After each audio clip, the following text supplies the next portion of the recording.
Well, I've definitely learned a lot more, so much over the past 2 years, just in building this up. Now I can kind of look back and I'm really proud and kind of surprised that we've been able to build to 45 shows. And I think we just want to continue building and expanding, letting people know that we're here. And that's really kind of the next step, is really pushing everything out there. And that's why I'm so grateful that you had me on this podcast. This is the first one that I've been on, so I'm excited.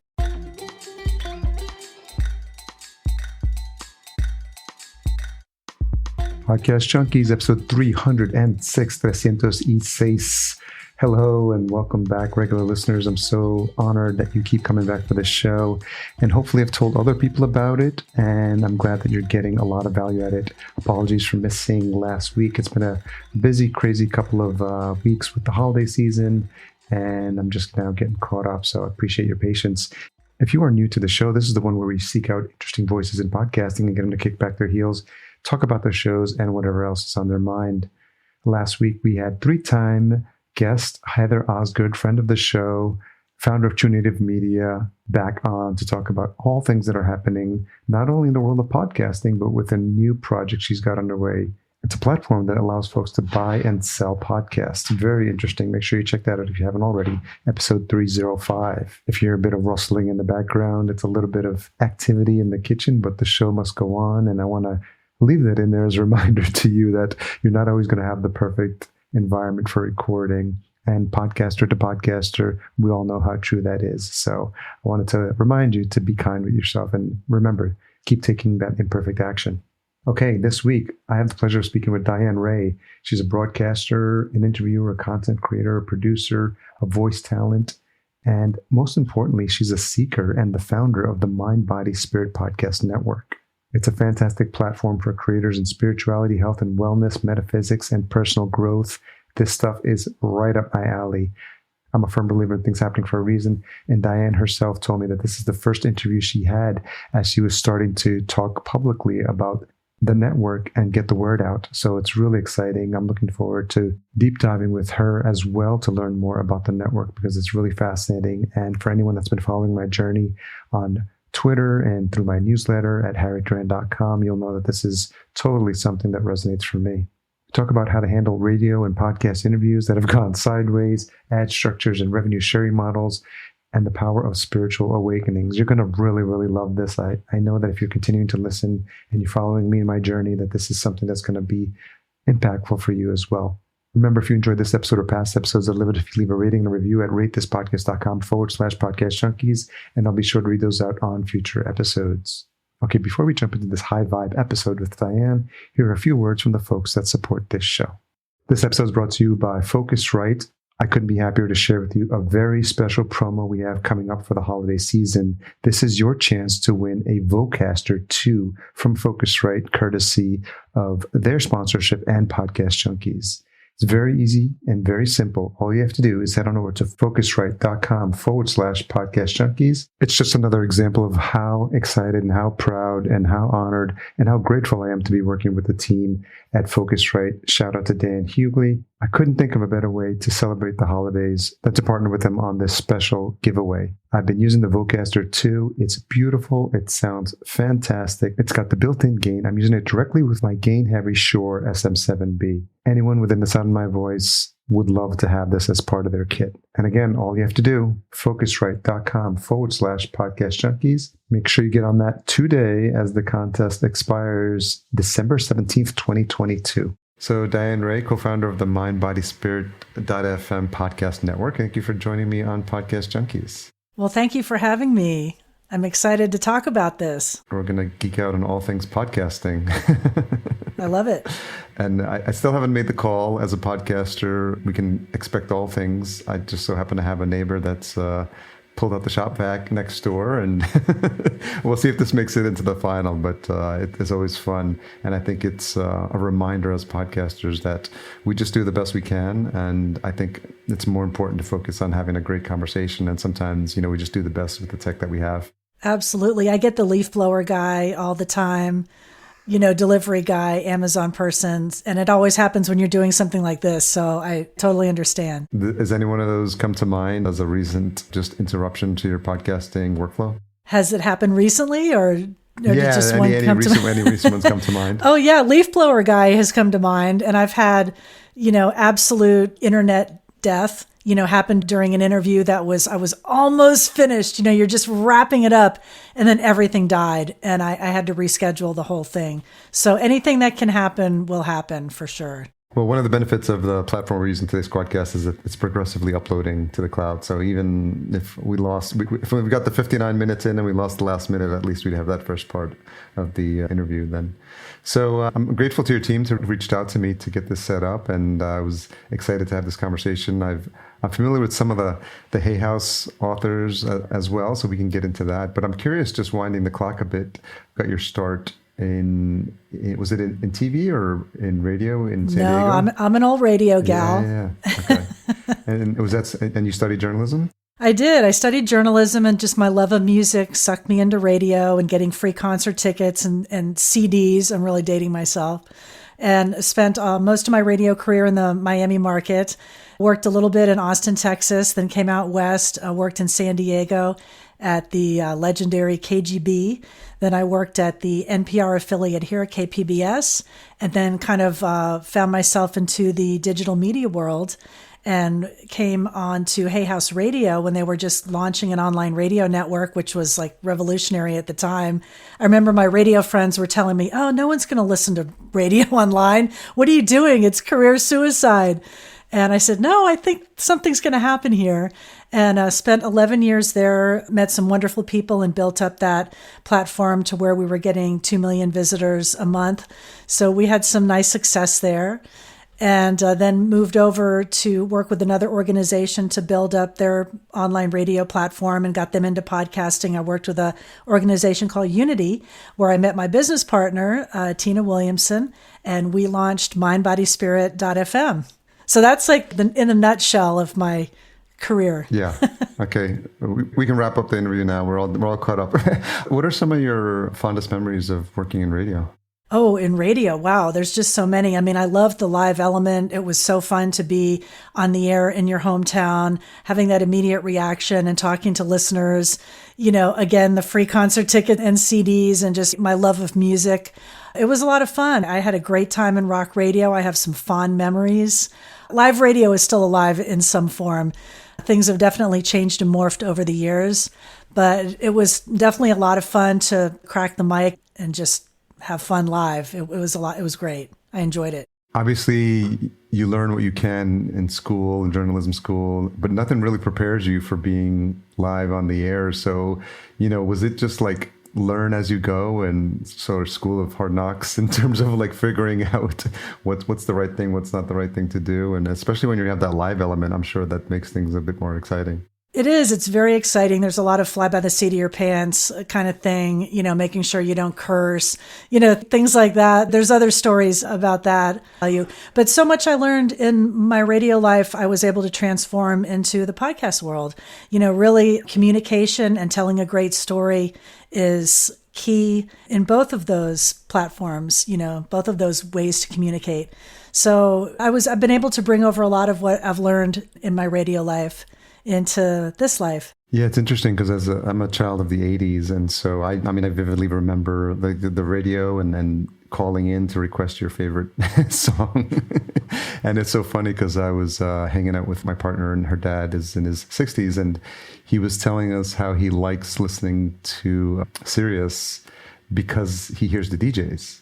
And I'm thinking, no, just listen to Spotify. You can just listen to the whole song, and you don't have to listen to there's no commercial breaks. But he likes Sirius because of the DJs coming in every now and then and talking a bit about the song. And it's something like I don't think about it anymore because I rarely listen to live radio because I'm always listening to like a podcast or a streaming service. It is generational, and I think sometimes people appreciate. There is something about that human element of someone taking you along on a journey. In the podcasting space, some folks call him the godfather, Adam Curry of MTV VJ fame.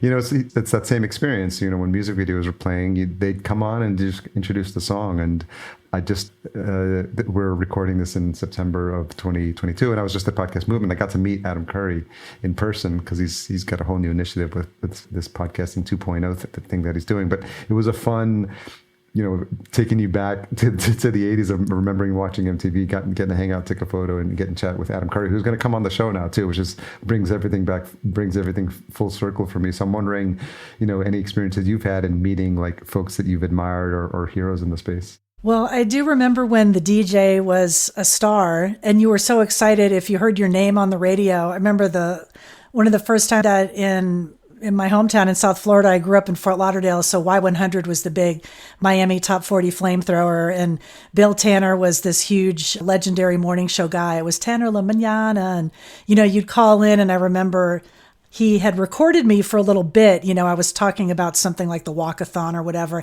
and just the thrill of like hearing your name on the air. Yeah. He said my name, it was so exciting. And just the interaction and the engagement. And it's funny, though, to come full circle, I see that now where people are really wanting to do that on Facebook Live, Instagram Live, finding a way to incorporate the listener and really engage in the podcast experience.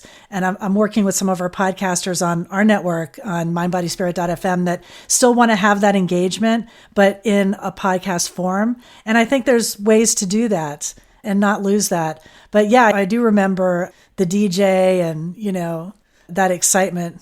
I don't know. I wish, the DJ was the star still, but I guess things change and morph over time. Well, what's funny about podcasting for me personally is that my passion for podcasting actually came from DJing. I grew up like with a passion. I grew up in New York, so it's house music, so electronic music, house music.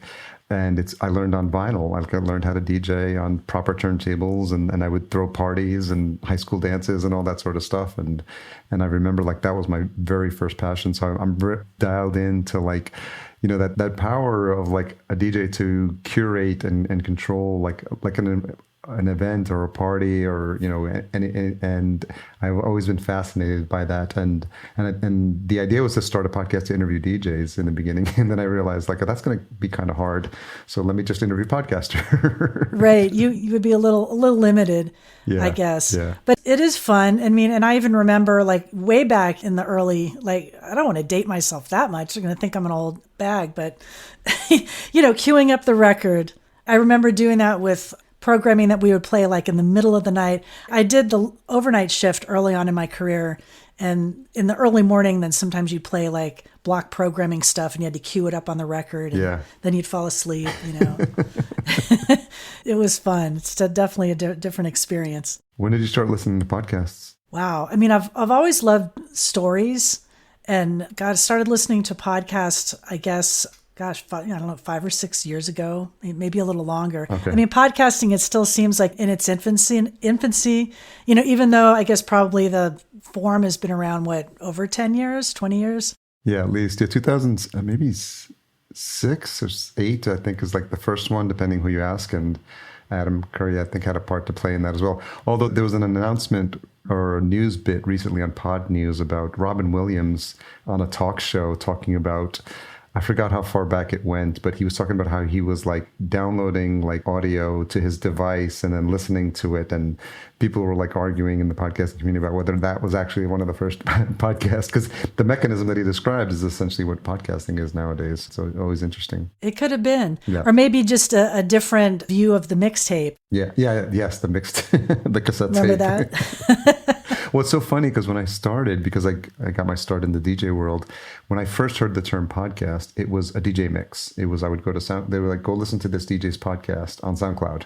And it'd be like an hour-long mix. And, coming from the era of mixtapes, I remember my barbershop in New York City, Astor Place, would have, you walk down to the basement level and there's all the barbers there, but there would be a guy, the DJ set up, and he'd have just rows and rows of cassette tapes of just all sorts of mixes, like hip hop and house, and just like you could just buy a $10 cassette tape. It was like, you're taking me back, cassette.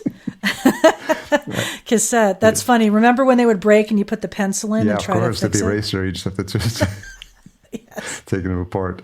So moving from analog to digital, how did you start having those first conversations, and how early on were you with HeyHouseRadio.com? Well, Hay House, I started there in 2006, and it was really at the launch. I mean, they had just launched this online radio network, and I was really the only one that had a, quote, radio background. So it was funny how I tried to come in and I go, well, we're going to make this sound just like a radio station, and we're going to have sweepers, and we're going to do bits and contests. And I remember trying to do a contest like caller number 10, and it wasn't going to work. And so I had to totally shift my way of thinking from the radio way to kind of doing things a little bit differently. And then as podcasts slowly started growing and becoming more of a presence, moving more into that direction. And I tried to do that as well with Unity Online Radio, taking them from a live radio format and then, moving it into a podcast. And then, taking some of those people onto mindbodyspirit.fm and taking the radio show into a podcast, I guess. Because I remember in the beginning, I would say, oh, a podcast is just a radio show. Sure. And it is, but it isn't. Yeah. It's a little bit different. So in your time at Hay House, you hosted a couple of shows as well. Can you talk about like how you got those off the ground and some of the experiences you had, including, working with Wayne Dyer as well? Oh, yes. Dr. Wayne Dyer was amazing. I worked with him. He did a show every Monday, and he was a guy that just really loved to connect. And so having that ability to just, sign on from his place in Hawaii. He lived in Maui at the time, and he could reach people all over the world. And we had people calling in from Hong Kong and Europe and all over, and he just loved it. So that was amazing. And then basically I just did an interview show of new authors that would, come through Hay House, and that was a great way to sell books. So it worked on so many levels.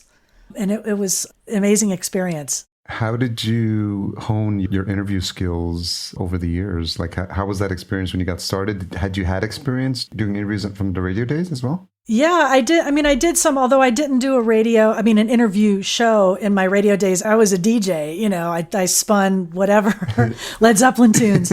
So I did do some interviews, with bands and things like that. But my time at Hay House Radio really allowed me to hone that skill. And I will even say to this day, an interview can always go just right down the drain. You think you know what you're doing, and then something will happen or it will just go sideways. So I'm always learning even now. I never think I know everything because there's always something that I don't know. And I think it's always a learning experience, and I enjoy the conversations that I have so much. And I got a chance to talk to so many people at Hay House Radio, and then brought it over to Unity, and I did a show there, and I've kind of kept that as a podcast. So I have my show, Be Present, the Diane Ray podcast out there, talking to people in the mind, body, spirit space. So I'm still swimming in the same pool, and talking to those people because I have such an interest and a love for that subject. I think we need it. You mentioned a couple of interviews going sideways. Is there one story that comes to mind? Wow. There's been a few. I had one interesting interview at Hay House where I was talking to a medium, and she gave me a message that really threw me because it was so super accurate that I didn't really know what to say after that. I'm like, so that kind of brought things to a screeching halt because I was like, what? How did she know that? That's where you cut to commercial. I did. That's what I did. I just kind of went to a commercial. I'm like, well, we're going to take a break now. Then I've had other people that were just kind of so out in left field that I was trying so hard to reel them back in. That's a skill, right? That's been hard. It is. That is a skill to try to pivot back and bring them back on track. So yeah, all of those things have happened. Are there folks that you learned from in the radio days that were mentors or people that you admired or just learned along the way from? Yes, definitely. People, it was funny, I mentioned back at the Y100, the station I listened to growing up, and I eventually started working there in my late teens and early 20s. I answered the request lines. I did whatever I could to get my foot in the door. And Robert W. Walker was a big DJ and program director at the time. He was amazing. A big influence in my radio career was a woman named Shirley Maldonado, and I always try to give her a shout out wherever she is. She might be in the New York area, but she was the first woman that was really like an authority figure or program director at the time because it was a very male-dominated world, although thankfully that's changing. And I admired her so much for being in that position. So I tried to emulate her as a manager. Yeah, that's nice. Influence, yeah. So shout out to Shirley if she happens to hear this. You mentioned the music and the concerts. I'm just curious, as a point of reference, my partner's friends with someone who did lighting for this a stadium tour that just came through town, and it was Def Leppard, Poison, Motley Crue, and Joan Jett.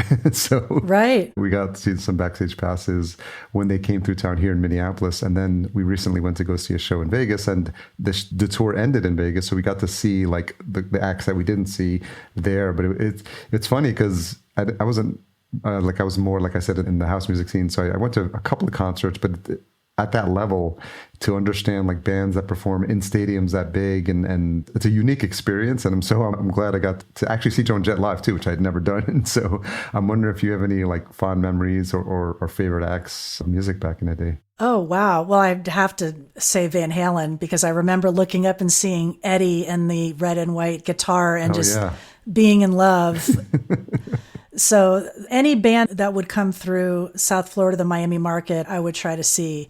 So there was so many. I remember the Stones Steel Wheels tour. Okay. David Bowie. Wow. Probably my all-time big favorite, I never got to see Led Zeppelin. I was a little too young for that. Okay. That would have been fun. That would have been fun. Yeah. But those shows were incredible. So being able to be backstage at an event like that is amazing. Yeah, it's pretty well. Yeah, and you forget how important earplugs are as well. So yes. You get to lose your hearing.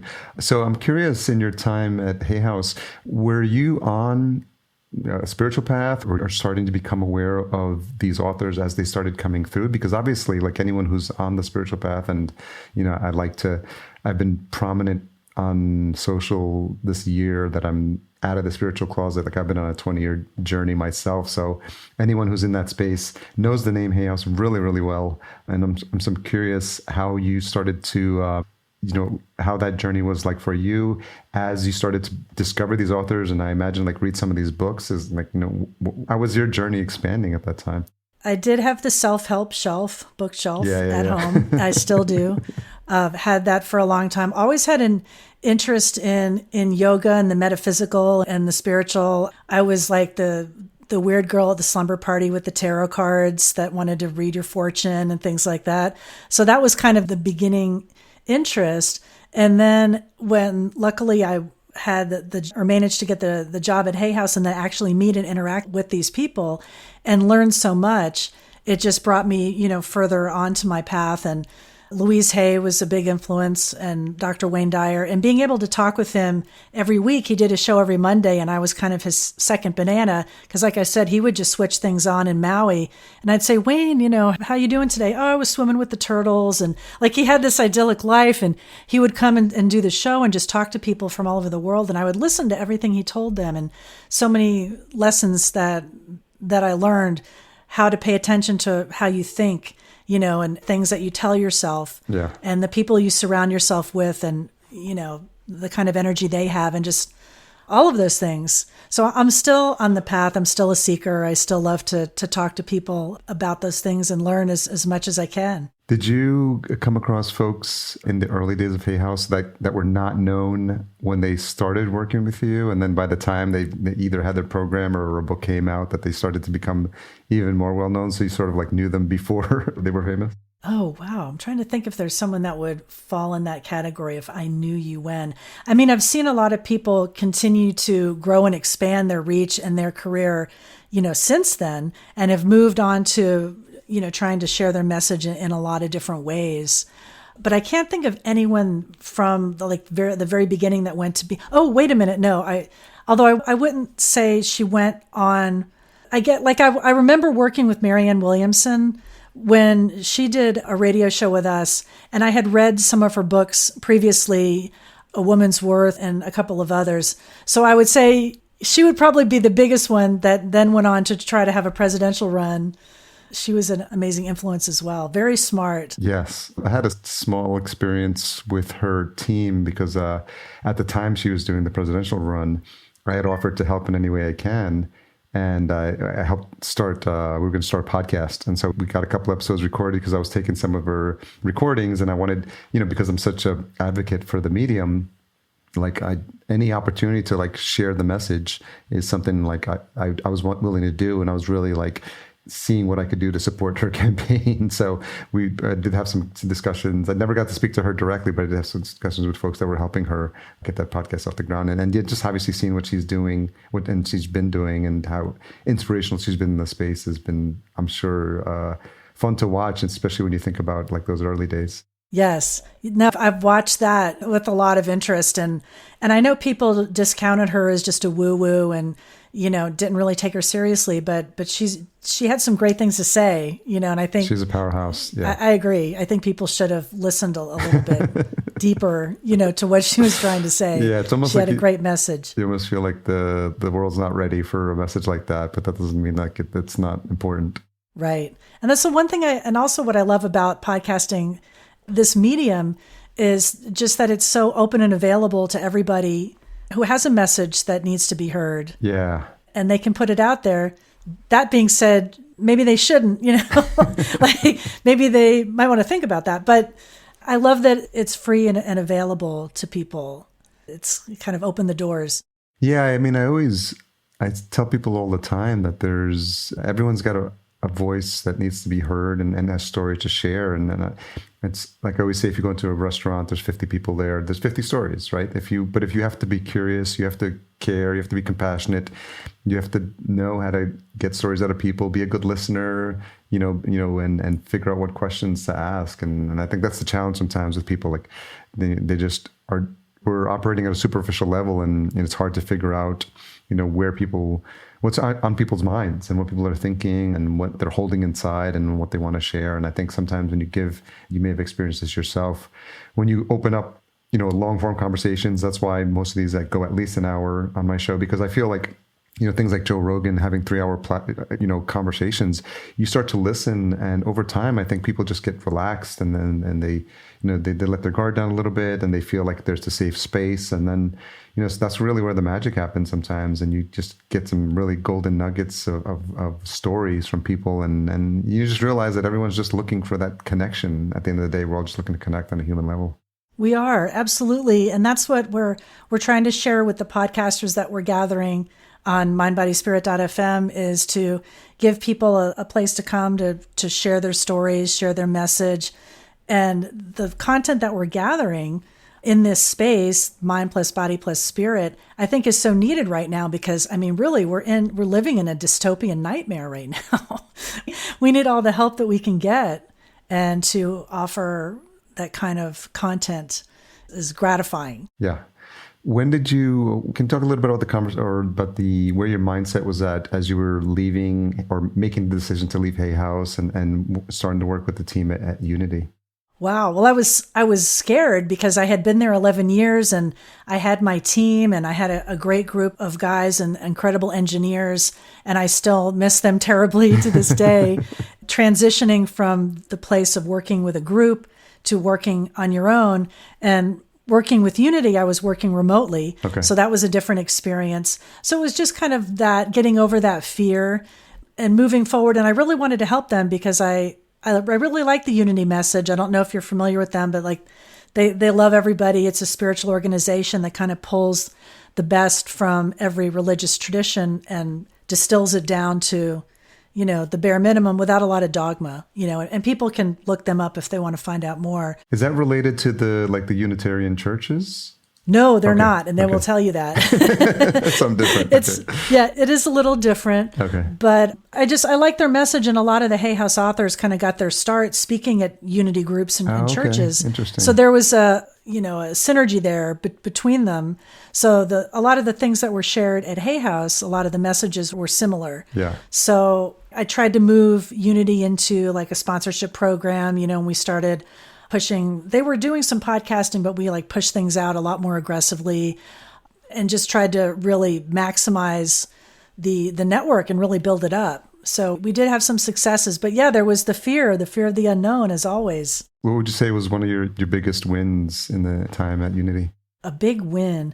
Well, I think just building up the platform. Like before, there was really there was nobody on that was coming to the website. I called it tumbleweeds and crickets. Like you look at the analytics and it was like chirp, chirp. Yeah. So just building up an audience, and I really was passionate about letting people know what the message was and what they stood for. So I wanted to help push that out there, but being able to bring some bigger talent onto the network. And then at that point, Unity Online Radio kind of pulled the plug.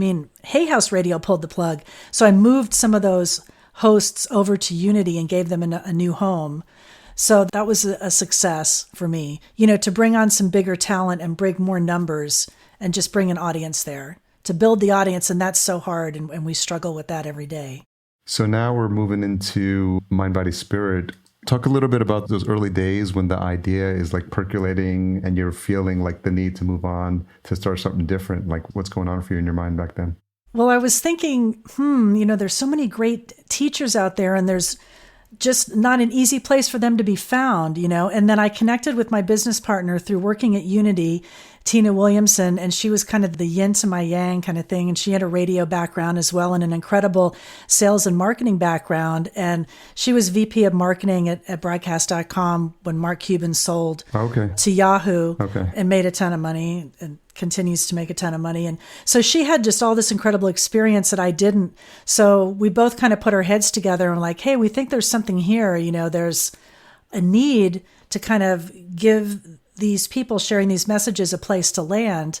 And so we were able to build the network and offer podcasters a free platform to push their stuff out there and a community. And that's what we're really trying to build is a community where the podcasters can share messages, help each other promote and build it. Like we really want to be the destination. Like, there's so much noise out there. How many podcasts are out there? I think at the last count, there was like 2.4 million or something like that.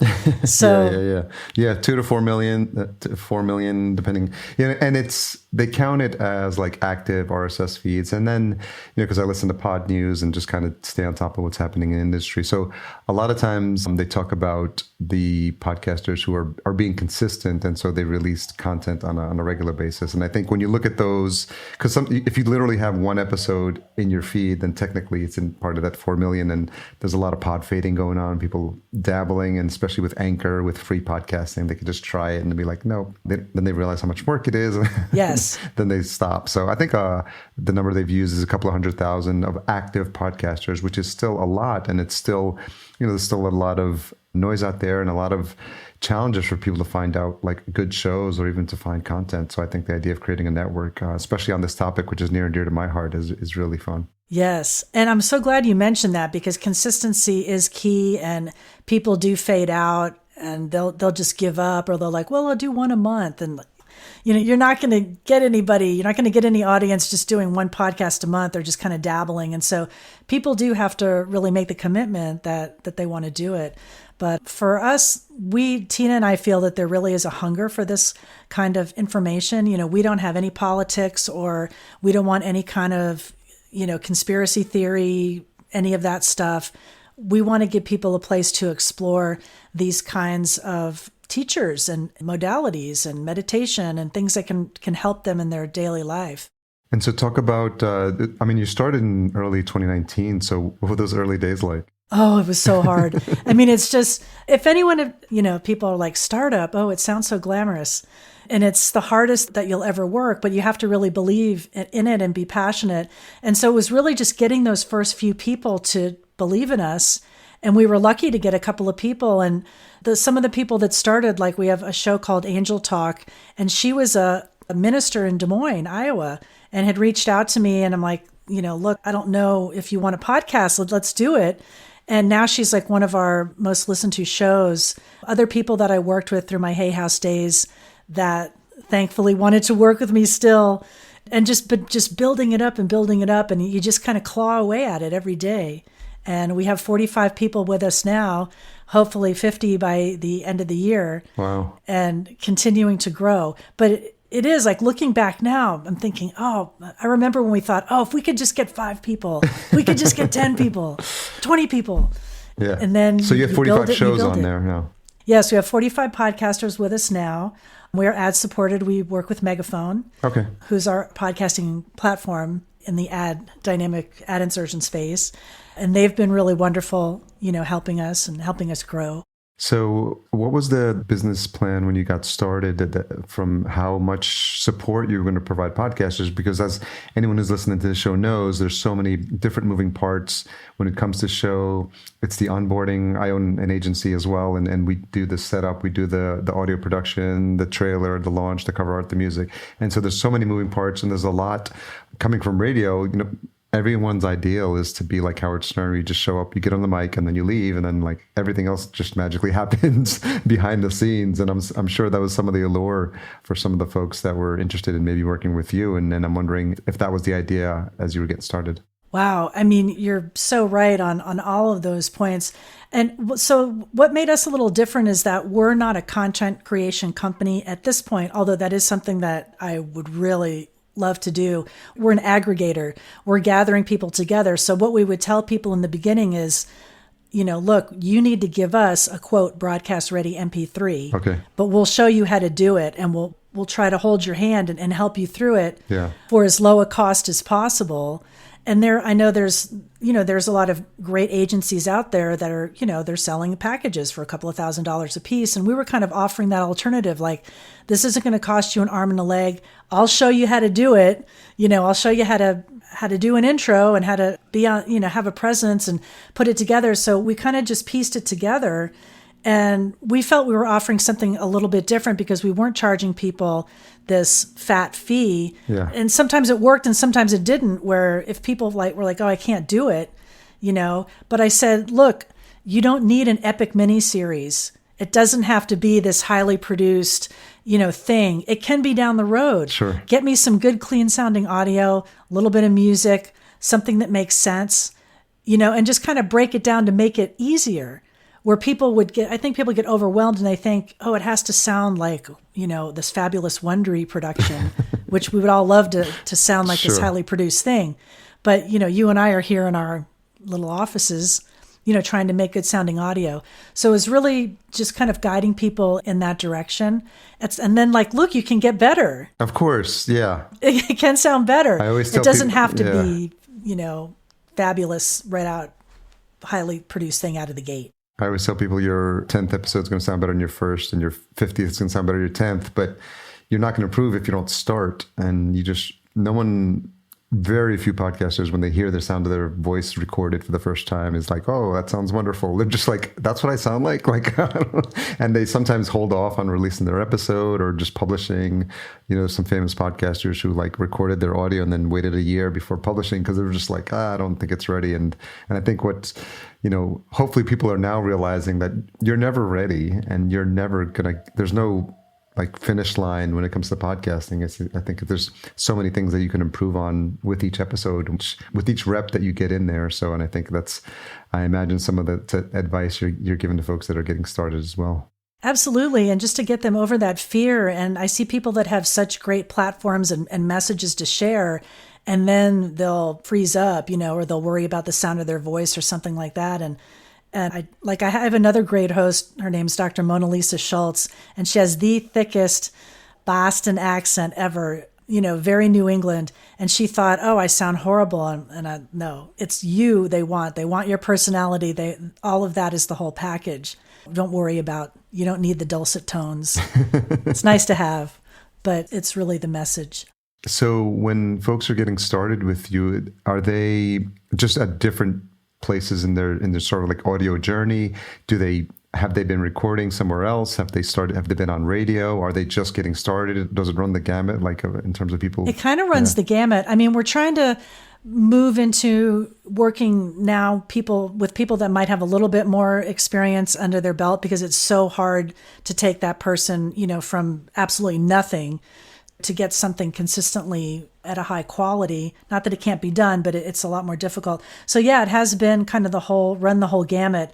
And I remember seeing this back in my Hay House days from people that were like, oh, I speak all the time. I can do a radio show, no problem. It's a lot different when you're alone in front of a microphone than when you're getting this love from people in a live audience situation. It's a very different scenario. So yeah, it does. It kind of runs the gamut. Is it just a wide variety of mixed formats? Is it people doing solo shows, but also interview-based as well? There's some people that are doing interview based. Some people are doing a lecture. The person that I just mentioned, Dr. Mona Lisa, actually records because she loves live radio and she will not give it up. So she records, YouTube sessions, or she'll get people, be a part of the live studio audience on my Instagram, live, and she'll record that and we'll make it into a show because she really loves to have that interaction. So we do whatever kind of really suits the presenter, whether it's a lot of people are authors, how it's best able for them to get their message across.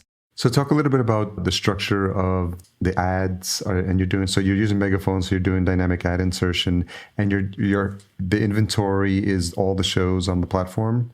Yes. And then what guidance do you give the hosts in terms of if there's space for that, or can you talk a little bit about how you prepare them to come onto the network and anything they need to do to get their show ready? Sure. I mean, basically what we tell them is, look, this is your content. I will guide them a little bit in the presentation, but look, this is your message, what you have to share.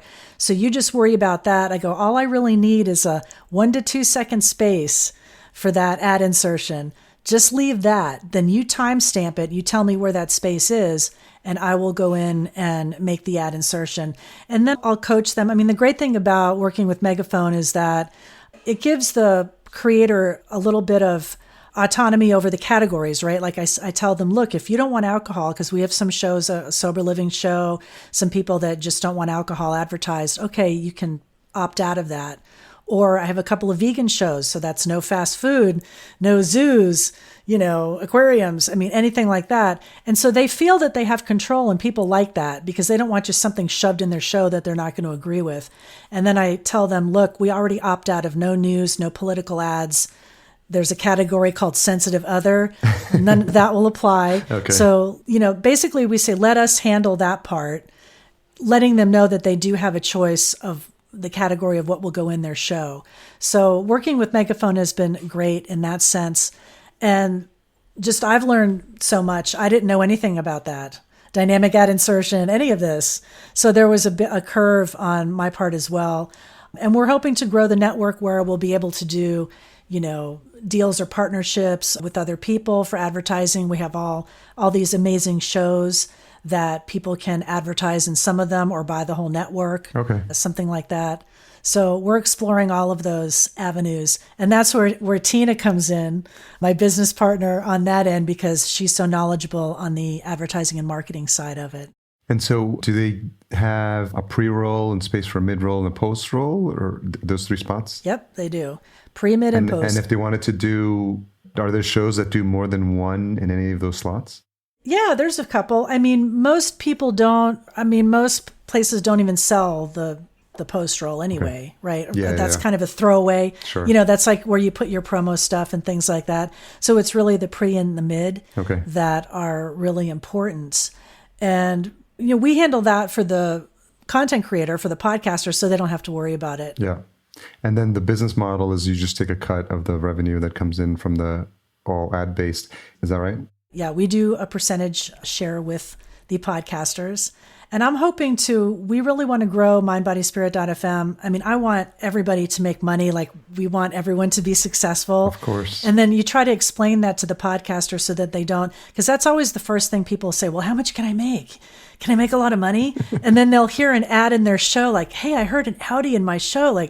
Will they give me an Audi to drive or that kind of thing? I'm like, no. That's not how it works. It doesn't really work that way. And so you have to manage expectation as well as we're trying to grow. Yeah. So that's definitely been interesting because people seem to think there's this big payout right away.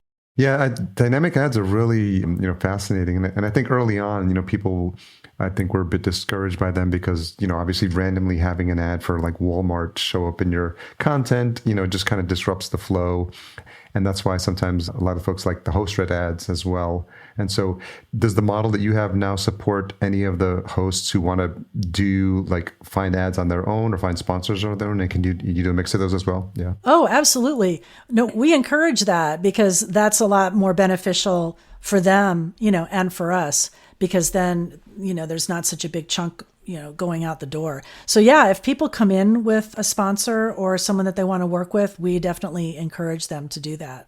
Yeah, and I've used the Megaphone platform in the back. I actually shout out to Ray Palermo, who, yeah, I don't know if you've met or you work with her. Oh, yes. I'm working with Ray. Yeah. She's been very supportive. Actually, Ray was the one that we brought Megaphone to the Unity network way back then. So that's where I started working on it and learning how to use Megaphone and build campaigns and things like that. And I'm still learning because there's so many moving parts. But she was very instrumental in helping with that. And she's been such a great support. Yeah, she's great. And now part of Spotify as well. Right. So, yeah. And so what have you seen that's worked in terms of like growing the network and how big is the team? Well, the team is me and Tina. We're like a two-man band. We do have people that we farm out things to. Like I have an audio engineer that helps me with stuff as like a contractor basis. But that's where we want to grow. Like we want to bring on a full-time social media person, someone to help with marketing, maybe someone to do sales. And that's where we're really excited at our growth right now. We're moving to a brand new website on our own, building that. And we're really excited about the future and the growth that's coming. And it's so interesting when you mentioned Megaphone, Spotify, and I just think back to my old radio days in the days of consolidation where I worked for one company that was gobbled up. And I think it was Capstar became AM/FM, became Clear Channel. Like in 1 year, there was a couple of mergers. And I'm seeing a similar thing happening in the podcast world where people are getting eaten up like Pac-Man. Yeah, companies are getting bought and sold and merged. So we hope to experience some similar growth like that, maybe to partner with a bigger company or someone that would see the value in what we're doing, because there's a lot of value in this kind of content. And so do the creators come with their own varying degrees of social media presence? Do you create a website for them as well, or do they do that on their own? Well, we give them a site on our site. So we create a page for them. But yeah, they have their own social media platforms, their own websites and things like that. So what we try to do is get everybody to like and share for each other, to promote each other. I mean, if you know the secret sauce to give me a ton more, to help things blow up for listeners and really increase that, then please share. We could do it off air. Yeah. I mean, my marketing brain is always like clicking. So I'm sure I'm having an idea as we're having this conversation. So I'm sure we'll have a follow-up after this conversation. Yeah, no. What have you seen has been working, like for the shows that are successful? Is there something that they're doing that's, you can see that they're being consistent with their show, or something that you can, use as guidance to the other hosts on your show? I always tell people, consistency is key. I mean, if you're just going to be randomly putting stuff out there, it's just not going to get any traction. And we've seen that in the very beginning when we launched the network, just to kind of get people in the door. We were like, oh, you can do one a month, put your foot in the water. And then Tina and I had this conversation just recently. We're like, no, we got to crack down, It's of course. No more once a month shows. Yeah. So really some kind of consistency, at least every other week. Yeah. Do a season, bulk produce it, and then do that, that can be helpful. So we try to work with the people in their bandwidth of what they can do without getting them overwhelmed. If it's easier to record a bunch of shows at once, sure, do that. Yeah. Every other week. But definitely consistency is key. Trying to maximize your social as best you can. If you can do lives, Instagram lives, Facebook lives, interaction, sharing things in other people's newsletters or blogs, things like that. Yeah. However you can get your tentacles out there, Harry. Well, newsletters have been really popular. And I think even for myself personally, I think what I've been focusing on is just rethinking, building up my own authority in the space. And so I've selected Twitter as my platform. There's a couple of people in there who I follow who have grown their following to like 100,000 and are generating like $1 million businesses because of like the courses they sell or because of the content they have. But they built up the authority in the space first, so that when people see what they're doing, they're like, oh, I respect, this guy Dan Coe that I follow. Like I took his course. His course was like, I think $97 or something. It wasn't a big deal, but when you extrapolate that over this huge following, basically once you've built that up somewhere, people will follow you around anywhere. So if you tell them you have a podcast at that point, then it's like, oh, okay. So it's been interesting. And for me, I like Twitter because it helps me hone my writing skills.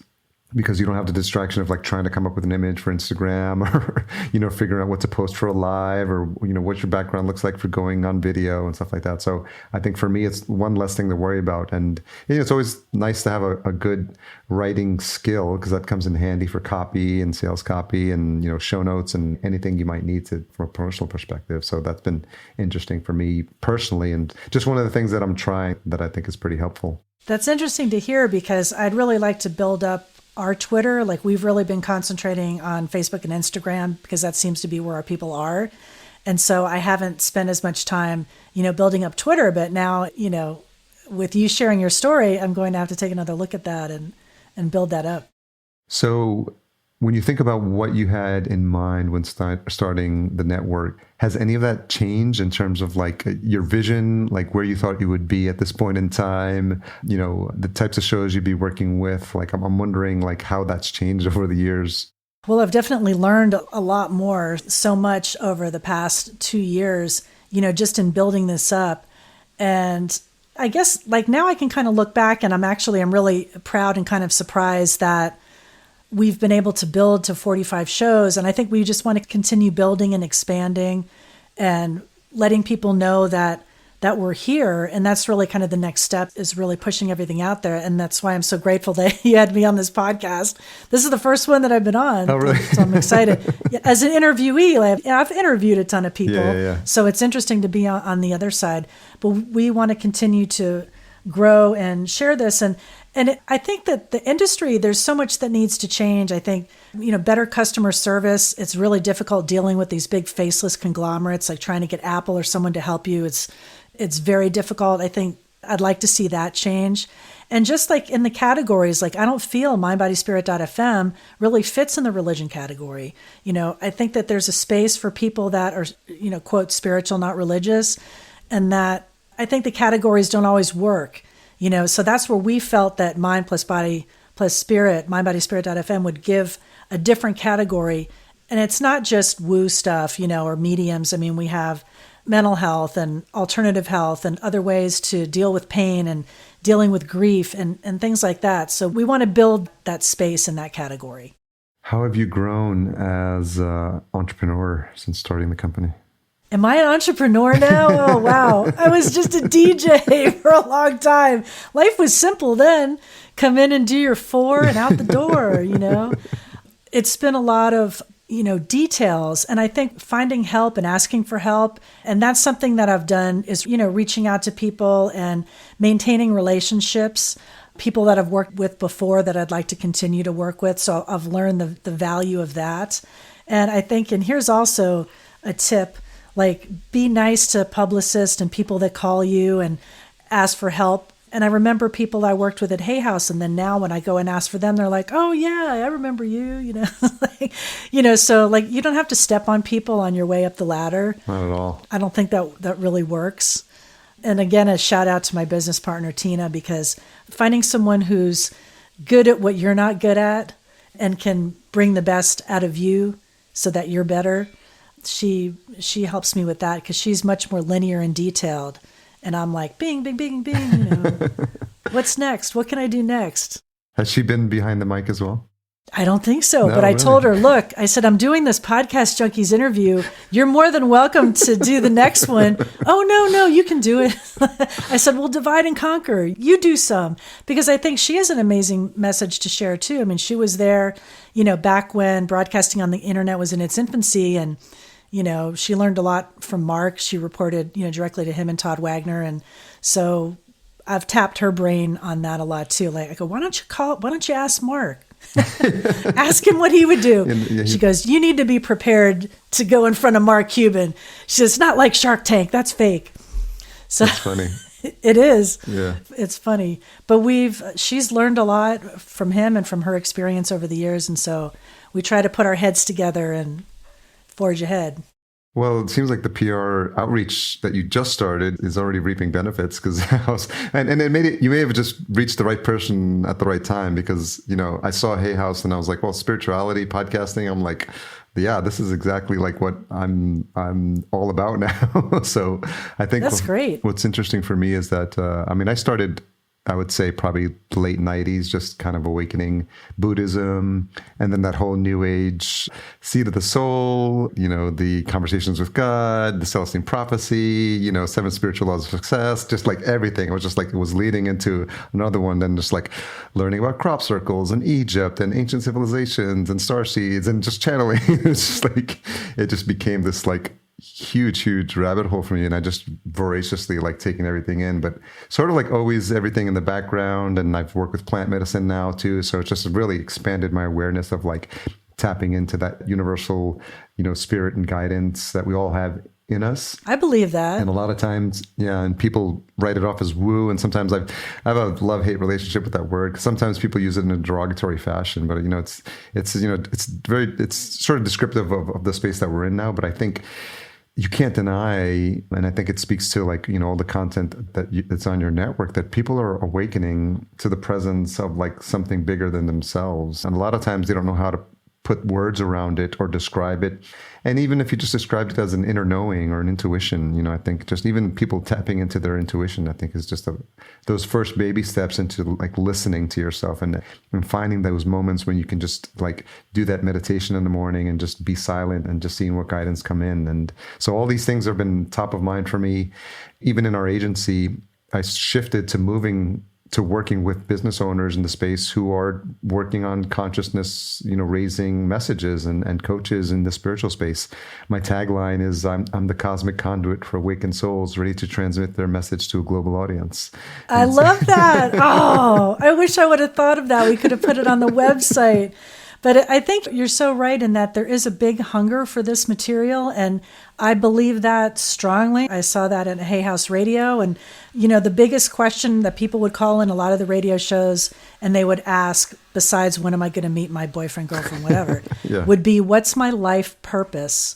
And it's almost like people want permission to explore that, what their heart is really telling them to do. But we're seeing it now with the Great Resignation, where after the pandemic, people really took a second look at like, is this what I want to do with my life? Exactly. Do I want to spend 12 hours a day in a cubicle? Do I want to report to this person who totally demeans me and demoralizes me? Yeah. And I think we're looking for that. And it's also kind of hit the zeitgeist where, like you see on television shows, Jerry Seinfeld does TM, Howard Stern talks about his meditation. You didn't see this before. No, people were afraid to say that. They thought you said meditation. They think, you're a fortune teller with a turban. Yeah, yogi. And if you're not doing any kind of self-care like that or giving yourself 10 minutes to breathe, you're going to explode, because and now more than ever. And I read a great quote, and I won't steal it as my own. I'll give credit to the guy that I heard it from on another podcast.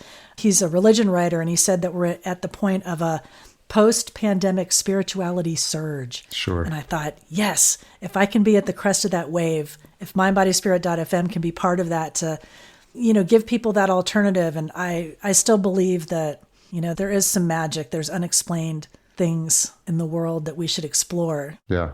Egypt is top of my list for trips to go to. So I would love that. Yeah, just get to into see those the pyramids. Yeah, and to get into those hidden chambers down. Yes. I watched that Ancient Civilizations on Gaia, and the season 4 was just like totally up my alley, because it just basically validated stuff that I've read, and they've got like some of the scientists start proving some of the stuff, because we're overlapping into the world of quantum physics now, and we're just like, some of the stuff that's happening is like, Tesla talked about, if you want to learn the secrets of the universe, it's all about frequency and vibration, right? So, see, we could talk about this for hours, and people will just turn it off, let's tune in. And my message to the listener is like, if this is in any shape or form, like, resonating with you or like piquing your interest, I would say to like listen to that voice. And I think because in the past, there's no outlet for you to explore that. And you're like, oh, this sounds interesting, but it's not anything worth pursuing. And, nowadays you could start a podcast, there's so many books you can read on all the different subjects that are covered by the hosts in your network, I'm sure. And, I'm always discovering and being inspired by, learning, the secrets of the universe. Because, when you just look up at the night sky and just figure out like if you've seen those maps that show you like, this is like the Earth, and then this is the Earth and the Milky Way, and this is the Milky Way in the universe and the galaxy. And then they start getting smaller and smaller and smaller. And just like you realize how infinitesimally small we are in the scope of like the universe. It's right. The whole big infinite universe. And then you are here. Yeah. And so there's so much room to explore. One of the things that this guy that I follow on Twitter is doing, because he's exploring spirituality and and entrepreneurship, but just the marriage of that. And what he's saying is, it's almost like as a creator, we're going out and discovering learning, about the universe, about business, about life. And so everyone who's alive right now is having their own personal journey. And all he's saying is like, look, just talk about that, because you sharing your story is you expanding the consciousness of the planet. And so when he positioned it in that way, I'm like, oh, it's not about being on social media. It's about me sharing like my journey, and someone's going to see that and be inspired by it and then do something good with it.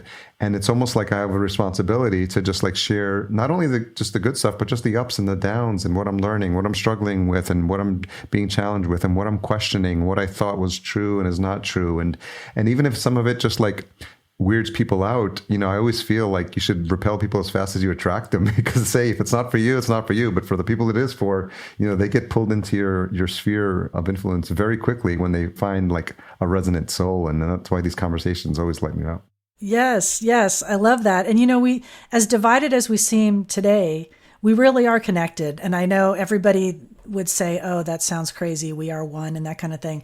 But I really believe that we are connected, and we do touch people in so many ways. And so the more positive that you can touch someone somehow in their life, it could be just a small thing, buy someone a coffee or, Yeah, I always say that I've spoken like on stage as well on some of these topics about podcasting. And I always feel like I don't need like a room like full of thousands of people. I just need one person to hear that message. Because when I'm speaking or when I'm like on my podcast, or I'm invited to speak like on a webinar or something like that, I just feel there's one person that needs to hear the message. And so like I feel like there's a responsibility to share my story, to share my ups and downs, to share like my spiritual journey, because inevitably, and it's always happened, there's always, if I'm speaking on stage, there's one person that comes up and is like, oh, I really needed to hear that message right now. And I'm just like, okay, that just keeps me motivated to keep going. And I think people shouldn't feel like embarrassed to talk about these things, because, we almost have a responsibility to like share our stories, because you just never know who's listening. You just never know who needs to hear this exact message or this conversation. Someone's going to be listening to this and be like, yeah, they're nodding their head. Listeners nodding their head as they're listening to this on their earbuds and saying, yeah, this is exactly what I needed to hear right now. And I love that about podcasting, and I like that about radio. Like even when I was doing the overnight shift, if I could, I would get that one call from, the gas station attendant or the guy stocking the shelves, late night at Winn-Dixie, that kind of thing. Yeah. And I'd play him a Metallica song or something, and that one person that I was able to touch, and that would make it all worthwhile, even to work that lousy shift. And I think that the more that we can do that and reach out, the better, because we all do have amazing stories to share. Yeah. What was that overnight show that dealt with all things like metaphysics? I always forget. Oh, George Norrie, Coast to Coast. Oh my God. He's still around, I believe. Yeah. That would be interesting. I don't know if he's delved into the podcasting space or, where he's at now, but I remember whenever you just stumble upon one of those shows and it would just be at the right time, and you'd be like driving and just be hearing like stories about UFOs, and it's like, wow, this is fascinating. It is. Yeah. And I've always been fascinated by that kind of material, and now look, the government is showing us videos of the existence of UFOs, although they changed the name, they rebranded it to something else. I forget, unidentified flying something. But yeah, it is interesting. And I love that you're into this material. And I mean, we really want to give people a space on our network to explore all of those things. And so how do you make a call in terms of like what types of shows are a good fit? Is there an application process, or, how do folks get connected with you? Well, at this point right now, like they can connect through the website, info@mindbodyspirit.fm. Then Tina and I will look at it. Or if it's a referral from somebody, and then we'll check them out. And just, we kind of do it old school, and we'll talk to people. And if I get a good, again, if you get the intuition and you get a good feeling that someone is really sincere and wants to share their message. So a lot of it is going by the gut as well. And then you look at the numbers and everything else that they have. But I mean, we would look at a bigger person then, and also, someone who's starting out. Sure. I want to help those people too. Yeah, because they're always looking for, there's the people that just looking for their start, and then just, a diamond in the rough, and they just need the platform, and they want to do what they do best, which is get on the microphone and not have to worry about all the things that, that really slow them down. I think so. You providing that platform and giving them that visibility, I think it might just be the push that they need. Yes. And I love to talk to people about that and help them on their journey. And, hopefully mindbodyspirit.fm will continue to grow. And I love that there's a lot more interest. And I think in this material will continue to grow. And I think that we definitely need it now. People are looking for support, now more than ever. And do you have sponsors that may not be on the Megaphone network, but also would be interested in working with you, and then you just kind of have them leverage the platform to run ads on the shows? We're open to talking to anybody. Okay. Sponsors, send them our way. Yeah. Yeah, we would like to grow those relationships for sure. And I think that, there's a lot of companies. I mean, look at how big veganism is now. A few years ago, people would laugh, what, vegan? But now all these celebrities are coming out as vegan. They're all these plant-based food. I have a second show called the Vertical Farming Podcast, where I interview CEOs of vertical farming companies, which has been a fascinating journey. And that's sponsorship-led. And I actually landed my first sponsor before I launched the show. And it just speaks to like a growing industry, like that's getting a lot of funding. That's been very helpful. But now that led me down a whole rabbit hole of all these new food. There's a web newsletter called Food Hack, and it talks about cellular beef and plant-based beef and plant-based meat. And, they're creating like cellular-based or plant-based eel and just for like sushi. And just, so now it's like this movement is really moving fast, and this industry is really moving fast. And so it started with veganism, but now it's just branched out into all these like derivatives, impossible meats, all this sort of thing that's happening. It's been interesting to watch. So it's exciting. It's a lot of opportunities happening. Couple of questions as we wrap up. What's something you've changed your mind about recently? That I've changed my mind about recently. Let's see. I'm trying to think of something clever. It could be. I've had people tell me they switched from coffee to tea. So it doesn't. Oh, no, I would never give up coffee. No way. No way. I don't know. I mean, I recently tried miso on salmon, and I didn't like it before. So I think I've changed my mind on that. That would be enough. Okay, that's like the only recent thing I could think of. Like, I thought this was awful. No, I like it. I would have to say that would be the most recent change. It's funny how some of your taste preferences you just acquired as a child and just like never let go of, or things that you like, foods that you didn't like. Like I have I deter olives. And just like the smell of them, the taste of them, and it's never gone away. And so like, I don't think anyone would ever convince me like that's a good food. And I see people eating them, like popping them into their mouth by the handsful. But it's just interesting. Some of your taste patterns and buds are just like, you pick them up early on and then they never change when you're into your adulthood. That's true. I'm a lot more adventurous now. As a kid, I hated everything. Mushrooms, hated them. Tomatoes, hated them. Now I love all of those things. What's the most misunderstood thing about you? Misunderstood? I don't know. Pretty much an open book. Maybe they might think I'm too serious. Oh, I don't want to say. Maybe they think I know more than I do. Okay. Yeah, I think we all realize that a lot of times... Fake it till you make it? Yeah, I think especially in in this world of entrepreneurism and people get imposter syndrome. But I think when they realize that everyone just, they had their start the same way and they struggle through the same things that we're all going through. And, no one's got it figured out, I don't think. On this planet, like we're all doing the best we can with what we have and what we know. But I think having that eternal learner's mindset is just always feeling like there's always something to learn and you can always do better today than you did yesterday.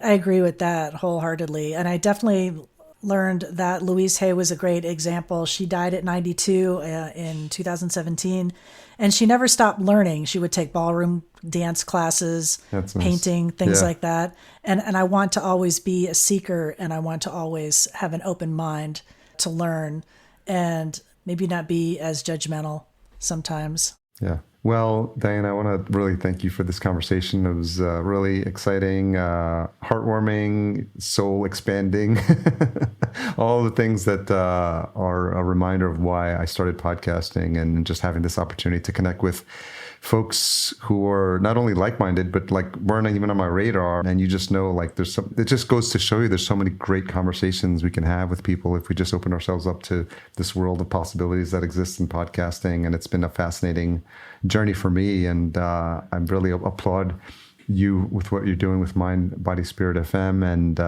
congrats on your journey as well in terms of your career and all the experience you've had and everything you have coming up for you and Tina with the network. Thank you so much. And I love talking with you and meeting like-minded souls. It's a blessing for sure. So for folks to connect, it's Mind, Body, Spirit FM. Anywhere else you want to send folks? Yes, it's mindbodyspirit.fm .fm, yep. is the website. And come and check out all of the 45 podcasters that we have on there and growing. We're always adding more. If you're looking for support emotionally, physically, spiritually, curious about angels, talking to the dead, any of those things interest you, we're your place. Awesome. We'll make sure we have all those links in the show notes as well. Thanks again for sharing your time and your story. I really appreciate it. Thank you. Thanks again to Diane for coming on the show and sharing her very inspiring story. Learn more at podcastjunkies.com. We just switched over hosting as well, and so the site should be a little zippier. You'll be able to search the back catalog as well. Any feedback you have on the layout, please send that to me directly, harry@podcastjunkies.com. Don't forget to check out our sponsor, Focusrite, and their special promo for this holiday season. Focusrite.com/podcastjunkies, and you'll be entered to win a free Vocaster 2. So run, don't walk to this site, focusrite.com/podcastjunkies. I can't wait to find out who the winner of that's going to be. Podcast production provided by Fullcast. Learn more at fullcast.co to see if a podcast is right for you. And if you've made it this far, you're no doubt looking for this week's retention hashtag. Let's go with hashtag SpiritBodyFM and tag us at podcast_junkies and Diane at Diane Ray1, DIANERAY1. As always, thanks for everything you do to support this show. I truly appreciate you. Thank you.